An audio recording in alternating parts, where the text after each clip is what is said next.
Bien, en el video anterior hablamos acerca de las glándulas anexas a los genitales masculinos. Recordarán que incluso habíamos mostrado este modelo anatómico para señalar dónde estaba la próstata, dónde estaban las glándulas vulvoretrales y las vesículas seminales. Bueno, pues el propósito del video de hoy es hablar acerca de las glándulas anexas a los genitales femeninos. Aquí podemos apreciar en este modelo anatómico genitales femeninos externos, aunque nos faltaría todavía el monte de Venus, donde se encuentra el vello púbico, pero esto sería la vulva. Lo que por fuera se llama vulva, por dentro se llama vagina. La vulva está constituida por labios mayores, un par de labios mayores, un par de labios menores, y el sitio donde se va a unir un labio con otro se llaman comisuras. Así como en la boca tenemos labios orales o labios bucales y hay una comisura una comisura derecha y una comisura izquierda, como los labios vulvares no están en posición horizontal como los labios bucales, sino que los labios vulvares están en posición vertical, entonces en lugar de decir comisura izquierda y derecha, decimos comisura superior y comisura inferior. Algo muy importante que hay que mencionar es que en la comisura superior, que por eso se rompió, está un poco dañado este modelo anatómico, pero aquí estaría la comisura donde se unen los labios vulvares, pero esta sería la comisura superior de los labios vulvares menores, y aquí se encuentra el clítoris, que es un órgano constituido por tejido eréctil, el cual se satura de sangre y aumenta de volumen y de tamaño, y que cabe mencionar también que el clítoris tiene aproximadamente 8000 terminaciones nerviosas, muchas más que las que tiene el pene, a pesar de que el tejido eréctil pues tiene menos, porque obviamente es de menor tamaño el clítoris, pero también se satura de sangre, incluso se menciona que hasta existe Viagra también para las mujeres. Entonces, vamos a entrar en materia. La metodología, si se fijan, es la misma. Hablar del nombre de la glándula, que en los genitales femeninos solamente hay dos pares. ¿Se acuerdan que habíamos mencionado que en los masculinos hay dos que son pares y una que es impar? La impar es la próstata y las dos pares son las vesículas seminales y las glándulas vulvoretrales, pero aquí nada más hay, como quien dice, 4, o sea, dos pares de glándulas, dos que son las de Bartolini, que están aquí, porque recuerden que habíamos dicho que la parte interna de los labios vulvares o de la vulva se llama vagina, y la entrada de la vagina, que se conoce también como vestíbulo vaginal, es el sitio donde se encuentran las glándulas de Bartolini. ¿Por qué se llaman así? En honor al médico italiano Gaspar Bartolini, que fue quien las describió por primera vez. ¿Qué es lo que producen? ¿O cuál es la sustancia o el fluido que producen esas glándulas? Producen el lubricante vaginal. ¿Y en qué momento se genera? Se genera en la fase de excitación o fase inicial, en la cual hay besos, caricias, abrazos. Al mismo tiempo que en esa fase inicial, en la mujer, las glándulas de Bartolini están produciendo el lubricante vaginal, en ese momento, en el hombre o en los genitales masculinos, en las glándulas vulvoretrales se está produciendo el líquido preseminal o líquido preeyaculatorio. Eso ocurriría en el hombre, pero en la mujer, en ese momento, en la fase inicial o fase de excitación, se está produciendo el lubricante vaginal. ¿En dónde? En las glándulas de Bartolini, que se encuentran localizadas en la entrada de la vagina o en el vestíbulo vaginal, que sería esto, porque si ya nos dirigimos hacia la parte más externa, ya lo que encontraríamos sería la vulva. Lo que por fuera se llama vulva, por dentro se llama vagina. Entonces, bueno, ¿cuál es la función?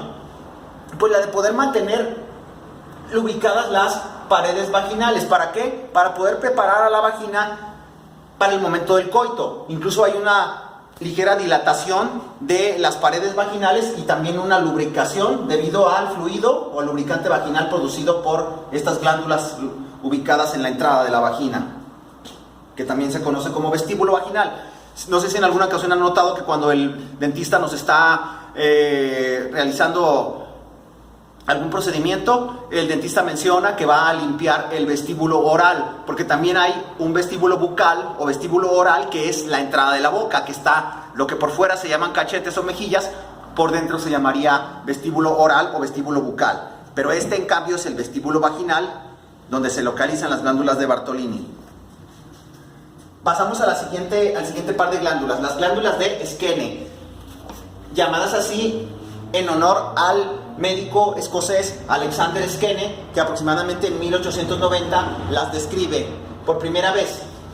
Y ya posteriormente Ernest Grafenberg, en época de la Segunda Guerra Mundial, ya debió haber sido más o menos como en 1940, entre 1940 y 1950, que fueron épocas de la Segunda Guerra Mundial, cuando Ernest Grafenberg, que él era alemán, a diferencia de Skene, que era escocés, el alemán Ernest Grafenberg, pues ya cuando coloca dispositivos intrauterinos en las mujeres, descubre que en esta parte, en las glándulas de Skene, que también se llaman glándulas periuretrales o parauretrales porque están alrededor de la uretra, esto sería la uretra femenina por donde sale la orina de una mujer, por donde terminaría el aparato urinario de la mujer, a los lados o alrededor de ellas se encuentran las glándulas periuretrales, porque peri, recuerden que es como la periferia o el alrededor de, por eso le llaman el periférico a esa avenida que nos rodea a la ciudad, porque está alrededor de, y las glándulas periuretrales o glándulas de Skene están alrededor de la uretra. Este orificio es el meato urinario de la mujer por donde la mujer orina, y